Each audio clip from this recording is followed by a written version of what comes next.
जो रहे आपके साथ, होती है हमारी ऐसी ही बात। UP 100 news. बिहार चुनाव से ठीक पहले सुहेलदेव भारतीय समाज पार्टी में एक बड़ा भूचाल आ गया है। पार्टी के बड़े पदाधिकारी जो हैं वो पार्टी छोड़ करके जा रहे हैं। कई कार्यकर्ता पार्टी से नाराज होकर के जा चुके हैं। बिहार चुनाव सर पर है, एनडीए लगातार कैंपेनिंग कर रहा है और उससे बिहार चुनाव से ठीक पहले ऐसा क्या हुआ पार्टी में कि पार्टी के कार्यकर्ताओं को पार्टी छोड़नी पड़ रही है, यह जानने के लिए आज हमारे साथ सुहेलदेव भारतीय समाज पार्टी के राष्ट्रीय महासचिव रह चुके इजहार अली जी हैं। इजहार अली जी पूरे प्रदेश में जा चुके हैं, पूरे प्रदेश के राजनीतिक स्थितियों के बारे में ये जानते हैं।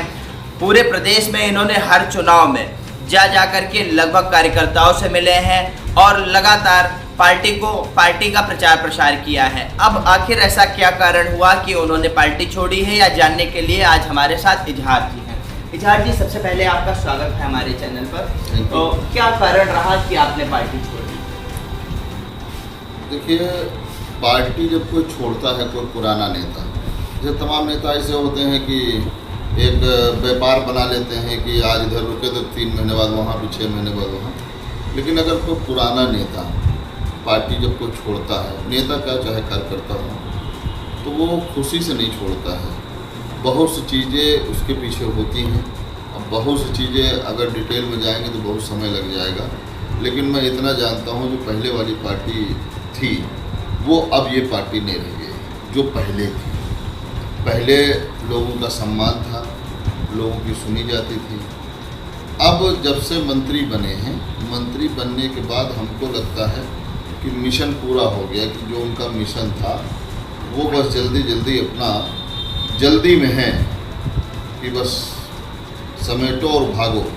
मतलब एक कहावत है ना कि जिसकी मंजिल छत है उसको सीढ़ी लगाना है, और जिसकी मंजिल आसमां है उसको रास्ता खुद बनाना है। तो वहाँ सपने बेचे जाते हैं, आदमी के साथ साथ उसके सपने बेचे जाते हैं। सपनों को चकनाचूर किया जाता है, बड़े बड़े सपने दिखाए जाते हैं कि आप ये कर देंगे तो वो बनवा देंगे, तो ये कर देंगे तो आपके लिए ये हो जाएगा।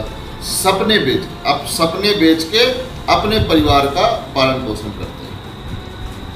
बिहार चुनाव से पहले आपके साथ साथ कई सारे बड़े पदाधिकारियों और कार्यकर्ताओं ने पार्टी छोड़ दी है अचानक से। क्या कारण? यही कारण है भाई, जो 22 साल, आप समझ लीजिए 22 साल जीवन का, समझ लीजिए आधा एक अंग होता है भाई। अमूमन आदमी की ज़िंदगी 50 साल, 60 साल, 70 साल होती है, तो एक हिस्सा समझ लीजिए लाइफ का आदमी ने आपके पीछे गंवा दिया, खाली सपने दिखा करके कि चलो ठीक है, आज पार्टी सत्ता में नहीं है, कल पार्टी सत्ता में आएगी तो हम लोग भी ताकतवर होंगे, हम लोगों को भी सम्मान मिलेगा। हमारे जो जिस समाज का है वो समाज पे कहता है कि यार हमारा समाज गर्व करेगा कि कम से कम हमारा नेता हमारे लिए सम्मान की बात करता है। लेकिन वहाँ ये नहीं है, वहाँ केवल बेचने का काम किया जाता है। केवल, मैंने आपको बताया ना कि केवल सपने बेचे जाते हैं। इसी कारण थक हार करके, देखिए वहाँ सीधा बात है, आपकी जब तक उपयोगिता है तब तक आपके साथ हैं। जहाँ आपकी उपयोगिता खत्म, पुराने गए, नए आए, नए की उपयोगिता खत्म, फिर वो चले जाएंगे, दूसरे आ जाएंगे। मतलब ऐसे वहाँ सिलसिला, उनका ये मानना है कि ये ऐसे लोग मतलब अपना आते जाते रहेंगे।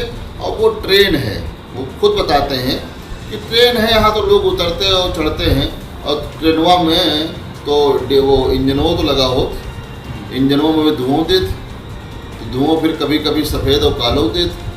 तो ट्रेन न समझे कार्यकर्ताओं को, कार्यकर्ता समझे। अरे हम तो आपसे कह रहे हैं कि आप बतिया लो तो हमारा डिबेटवा करा दो, तो हम दूध का दूध, पानी का पानी करते हैं। तो ये मान लिया जाए कि सुहेलदेव भारतीय समाज पार्टी की जो नीति है वो यूज एंड थ्रो वाली है। बिल्कुल स्पष्ट है। हम जैसे मतलब सैकड़ों कार्यकर्ता उदाहरण हैं। आप ये समझते हो बहुत ताकतवर हैं, जिसे भारतीय जनता पार्टी ये समझती है या समाजवादी पार्टी ये समझती है, तमाम पार्टी समझती है बहुत ताकतवर। मैं आपको गिनाने लगूंगा तो आप खुद ही ताज्जुब मान जाओगे। मैं आपको गिना ही देता हूँ। देखिए 2017 के पहले सारे चुनाव हारे, 17 में भाजपा की नैया पे चढ़े, भाजपा की नैया पे चढ़े, भाजपा की नैया पे चढ़ के ये क्रॉस किए 8 सीट मिली इनको, 4 सीट बन के आए, जीत के आए, और उसके बाद 4 विधायक इनके आए, मतलब खुद मिला के 4 विधायक बन के आए। भारतीय जनता पार्टी ने इनको सम्मान दिया, इनको मंत्री बनाया। अब 2017 में सुनिए, इनका जो घर है जहाँ के रहने वाले हैं वहाँ भारतीय जनता पार्टी की जीत हुई, उसको पिंडरा बोलते हैं, पिंडरा विधानसभा, जहाँ पे ये रहते हैं अब, जहाँ पे अब घर बना रखा केंद्रीय कार्यालय रसड़ा, वहाँ ये चुनाव हार गए। भारतीय जनता पार्टी की लहर में ये चुनाव वहाँ से हार गए, वहाँ से उमाशंकर बसपा के जीते, जो भी है मौजूदा। जहुराबाद ये खैर 20-22 हज़ार वोटों से जीत पाए। ठीक, अब आगे बढ़िए, जो जैसे ही मंत्री बने बगावत करने लगे, बगावत करते करते वो सामाजिक न्याय, ये न्याय तो वो न्याय, कोई सामाजिक न्याय की बात नहीं, न कोई सामाजिक न्याय की स्थापना की बात, केवल बहाना कि विभाग अच्छा नहीं था, बस उसको करते करते इन्होंने तोड़ दिया। 2019 में ये भाजपा के खिलाफ, भारतीय जनता पार्टी के खिलाफ अपने प्रत्याशी उतार दिए लोकसभा चुनाव में। बेचारे वो आर्थिक स्थिति उनकी नहीं थी लड़ने वाली, राजभर समाज तमाम ऐसे थे, और खुद सलेमपुर से लड़ गए, खुद 35-40 हज़ार वोट पाए, और बाकी प्रत्याशियों की जो आर्थिक स्थिति ठीक नहीं थी उनकी जमानत जब्त हो गई। ठीक, 35-40 हज़ार वोट ये लोकसभा में पाए थे, बल्कि अभी जो घोसी लोकसभा में एक महिला राजभर ने पर्चा भर दिया था, 40 हज़ार वोट पाई थी एक लोकसभा विधानसभा में, लोकसभा में, और ये सलेमपुर 40 हज़ार वोट पाए थे। 2019 में जमानत जब्त, काम खत्म।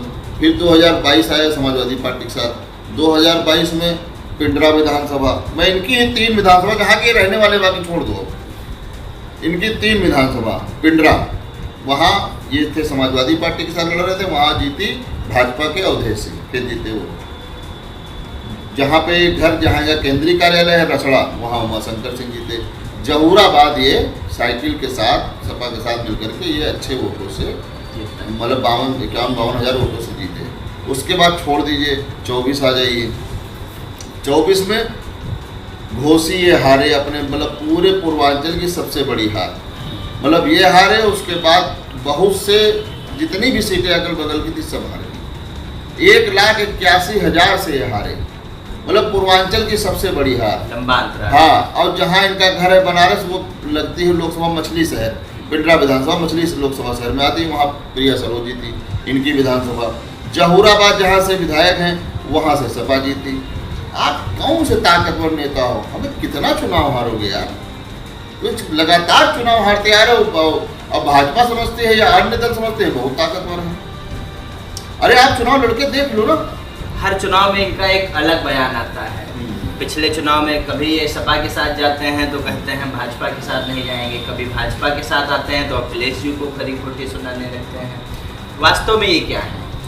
उनका सीधा यही ऑप्शन है कि भाजपा के साथ रहो तो सपा को गाली दो, तो आपकी रोजी रोटी चलती रहेगी। आप केवल मीडिया में बने रहने के लिए, देखिए हमारी ये औकात और हैसियत नहीं है कि हम सुबह उठ के डेली किसी की हैसियत नापने लगें। ये हैसियत मीटर वही रखते हैं, कोई नेता नहीं रखता है। हालांकि भाजपा के लोग भी, भारतीय जनता पार्टी के लोग भी, नेता लोग इतना बुरा भला नहीं कहते। वो देखिए, नीतियों का आप विरोध करो, व्यक्तिगत आप किसी पे क्यों आ जाते हो? और जब सपा के साथ रहेंगे तो भाजपा के नेता को गाली देंगे।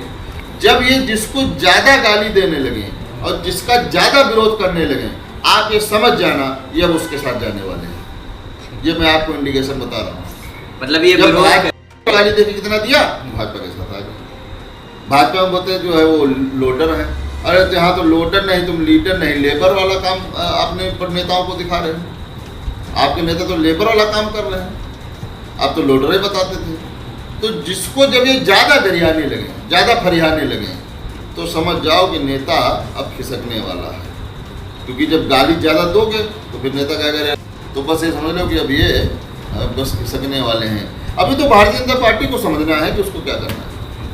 इसका मतलब ये मान लिया जाए कि जिसका ये विरोध करेंगे उसी की तरफ चले जाए। हाँ, अरे तो भाई इनका रिकॉर्ड है, इनका देखो तो रिकॉर्डेड है, मानो तो करके देखो। तो अभी कुछ समय रुको, अभी सब दूध का दूध पानी का पानी हो जाएगा। जो भारतीय समाज पार्टी के मंत्री जी यूपी राजभर जी का अभी छात्रों के संगठन के विवाद हुआ, जो छात्र संगठन पर पुलिस ने लाठीचार्ज किया, उस बताया और उन्होंने छात्रों द्वारा किए जा रहे प्रदर्शन को अराजकता बताया। जी वही तो करें, तोल मोल के बोलो, पहले सुनो गुनो तब सुनो। ये बहुत निंदनीय बयान था। छात्र देखिए कोई भी आंदोलन या कुछ करता है तो जाहिर सी बात है उसकी कुछ मांगे होती हैं। कॉलेज प्रशासन को, विद्यालय प्रशासन को उसको देखना चाहिए, लेकिन इस तरीके से लाठी चलाना किसी भी, मतलब ये नहीं खाली नहीं, किसी भी छात्र, क्योंकि देखिए छात्र शक्ति राष्ट्र शक्ति, तो आदमी को बहुत सोच समझ के बयान देना चाहिए। मैं इस घटना की निंदा करता हूँ और छात्रों के जल्दी शीघ्र वो स्वस्थ हो जाए और फिर अपने काम पे लौटें और छात्र शक्ति को राष्ट्र शक्ति में बदलने का फिर पड़ गया। आप राजभर जी के पुराने साथी रहे हैं, काफ़ी लंबे समय तक आपका साथ रहा उनका, आप उनकी पार्टी में रहे हैं। कभी अखिलेश जी का बाजा बजा देते हैं, कभी भारतीय जनता पार्टी में सरकार में आकर के मंत्री बन करके सरकार के खिलाफ ही बयानबाजी कभी देने लगते हैं, हमने पिछले चुनावों में देखा। हाँ तो वो बाजा बजाने में माहिर है ना, बाजा बजाने में बहुत माहिर हैं। उधर रहेंगे तो इनका बाजा बजाएंगे, तो इधर रहेंगे तो उनका बाजा बजाएंगे। अरे कोई एक विचारधारा होती है। देखिए एक बात आप समझिए, अब इस देश में मतदाता बहुत मतलब अक्लमंदी से, बहुत हिसाब से काम लेता है और वोट उसी को देता है जिसको वो समझता है कि ये क्षेत्र के लिए कुछ करेगा। देखिए अगर आप समाजवादी पार्टी विचारधारा से अगर आप वोट लेके आए हैं, भाजपा में जाएंगे तो खत्म हो जाएंगे, और अगर भाजपा विचारधारा से वोट लेके आए हैं और सपा में जाएंगे तो खत्म हो जाएंगे। तो इसलिए आदमी को सोचना चाहिए कि हम वोट लेके कौन से आए हैं। भाई जब आप वोट मांगने जा रहे थे, जब वोटिंग हो रही थी, चुनाव चल रहा था, तो वहाँ पे भाजपा के भी प्रत्याशी थे, समाजवादी पार्टी के प्रत्याशी थे, कांग्रेस के, सभी दलों के थे। आपको ही जनता ने क्यों चुना? तो जनता का जनादेश जब आपको मिला है तो जिस विचारधारा के साथ मिला है आप उसका सम्मान करिए। यही लोकतंत्र, यही संविधान है, यही संविधान कहता है। आपको बस मलाई खाने के लिए अपना विचारधारा से कोई मतलब ही नहीं है कि बस परिवार मिल करके और सब लोग।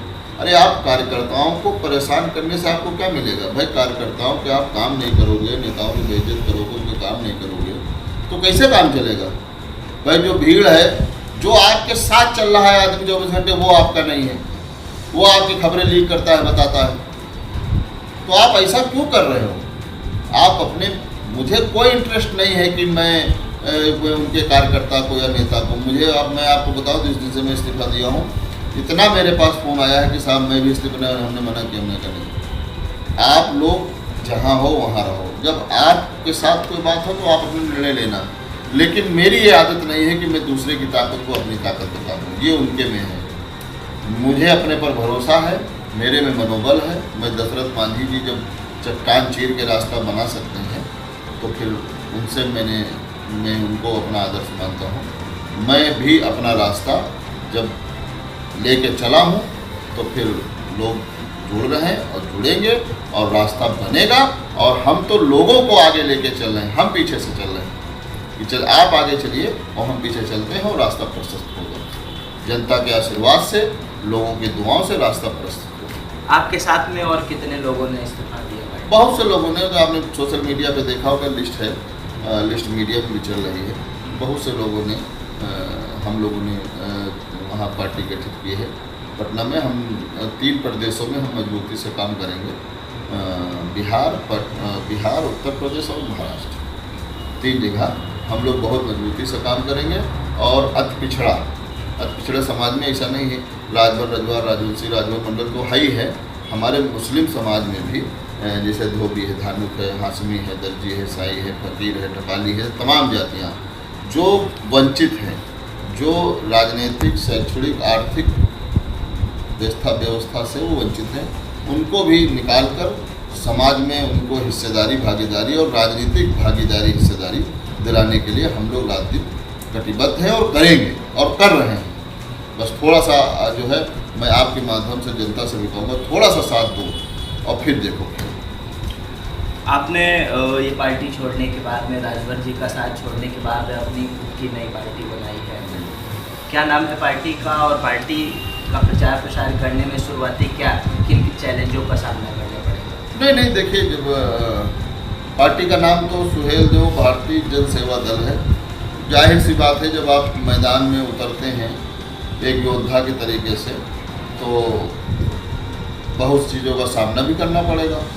तो उस सब के लिए हम लोग तैयार हैं, और हमारे साथ राजभर भाई हमारे साथ, और तमाम हमारे साथ मुस्लिम समाज के लोग, और तमाम साथी हमारे, तमाम हर जाति के लोग, दलित समाज के लोग, सभी वर्ग के हम लोगों के साथ हैं। लगातार फोन आ रहे हैं और लगातार समर्थन देने की बात हो रही है, और सभी को साथ लेकर के हम लोग उनको आगे बढ़ाते हुए, और हम लोग पीछे से अपना उनको आगे बढ़ाएंगे, और पूरा पीछे से हम लोगों का सपोर्ट रहेगा। तो ये मान लिया जाए कि ओम प्रकाश राजभर जी का बाजा बजाने के लिए उन्हीं के पुराने साथी अब मैदान में हैं? नहीं, हम ये काम, हम लोग बाजा बजाने काम नहीं, हम लोग अपने मिशन में रहते हैं।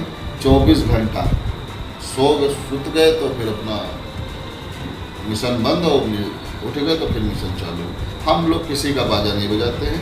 हम लोग ये सोचते हैं कि ये गरीबों का जो है कल्याण हो जाए, और जिनको राजनीतिक हिस्सेदारी भागीदारी नहीं मिले, ये भी समाज में आए, ये भी सरकार में जाएं। और सरकार में जाएंगे तो ये सब खुद ही, जब सरकार में जाएंगे तो खुद ही समझदार और खुद ही इतना अपना पढ़ी करेंगे कि मुख्यमंत्री से, मंत्रियों से मिलकर अपना काम करा लेंगे। इनको हम लोग गाइड करते रहेंगे। तो हम लोग समाज की लड़ाई लड़ने के लिए आए हैं। हम किसी का बाजा पकड़ कर किसी का बाजा नहीं बजाने आए हैं। ये काम वो जिनके ऊपर है वही उनको अच्छा लगता है। हालांकि मैं आपको बता दूं, मुझे कोई इंटरेस्ट नहीं है राजभर जी में। मैं आपको फिर बता दूं, आपने पूछा तो मैंने कह दिया, बता दिया आपको। मुझे कोई इंटरेस्ट नहीं, मैं अपने मिशन में रहता हूं, अपने लोगों के साथ अपने जो काम है वो मैं करता हूं। मुझे कोई इंटरेस्ट नहीं है कि मैं उनका बेहतर नाम लूँ या मैं उनका बेहतर कोई उनकी बात करूँ। आप पत्रकार साथी पूछते हैं तो बताना पड़ता है। इसी के साथ आपकी पार्टी में जुड़ने के लिए लोगों को क्या करना होगा, कैसे जुड़ सकते हैं आप? कुछ नहीं, कुछ नहीं करना है।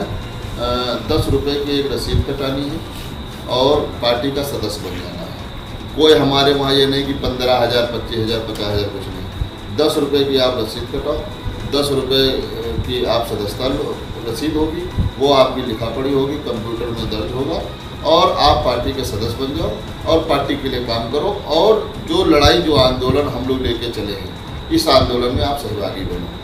हम वो लोग नहीं हैं कि नहीं 25,000 की रसीद कटाओ, 50,000 की, ये नहीं। गरीब आदमी कहाँ से पैसा लाएगा? 10 रुपये इसलिए लिए जाते हैं कि 10 रुपये भाई रसीद छपेगी तो कहाँ से आएगा भाई? आप ही लोगों के माध्यम से तो भाई जनता के 10 रुपये तो हर आदमी दे सकता है और देता है, वो खुशी से देता है। लोग देने वाले 50-50, 100 देते हैं, लेकिन नहीं, 10 रुपये की रसीद है, 10 रुपये की आप रसीद कटाइए, पार्टी के सदस्य बनिए और काम करिए, आंदोलन को मजबूत करिए, बस।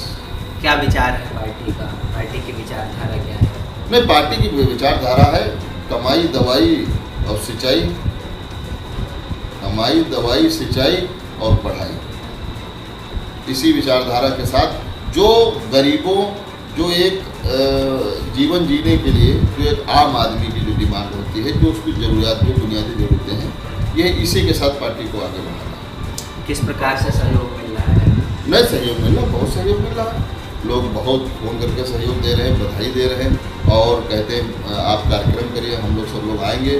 देखिए, अभी हमने पटना में गठित की है। पटना में चूँकि देखिए, पटना में क्यों किया, आदमी कहता पटना में क्यों किया?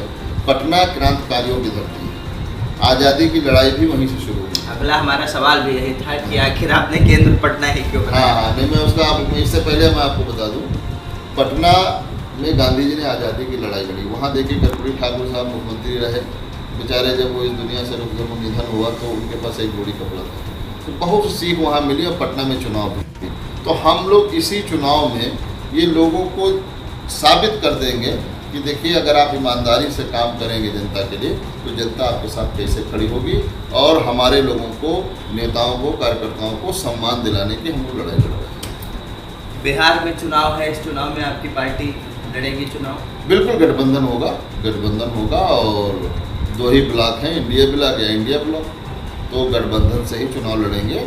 और हम लोग ये सुनिश्चित करेंगे कि हमारा पार्टी का कार्यकर्ता ही सरकार में जाए, सदन में जाए, मतलब पार्टी का कार्यकर्ता ही, बाहरी लोग ना हो, पार्टी का कार्यकर्ता ही ये सुनिश्चित हो, इसके लिए हम लोग मेहनत कर रहे हैं और गठबंधन होगा, गठबंधन का ऐलान भी जल्दी होगा। तो ये हमारे साथ थे सुहेल देव, भारतीय जनसेवा दल के संयोजक। इन्होंने एक लंबा समय ओपी राजभर जी के साथ बिताया है, अपने जीवन का एक लंबा कार्यकाल इन्होंने दिया है और सुहेल देव भारतीय समाज पार्टी के लिए इन्होंने कई आंदोलन भी किए, कई कार्यक्रमों में ये पहुँचे हैं और कई जगहों पर इन्होंने जाकर के कार्यकर्ताओं से बात की। कुछ कारण रहा कि आज इन्होंने ये पार्टी छोड़ी है और अपनी खुद की पार्टी बनाई है। इन्होंने यह भी साफ किया है कि बिहार के चुनाव में ये पूरी मजबूती से चुनाव लड़ेंगे और आम जन को सदन में कैसे पहुंचाया जाए इस विचारधारा पर यह काम करेंगे। हालांकि अभी तक इन्होंने यह साफ नहीं किया है कि गठबंधन किस तरफ होगा, लेकिन चुनाव जिधर लड़ेंगे वह मजबूती से लड़ेंगे, या इन्होंने अभी साफ कर दिया है। कैमरामैन मोहम्मद बैस के साथ हिमांशु शुक्ला।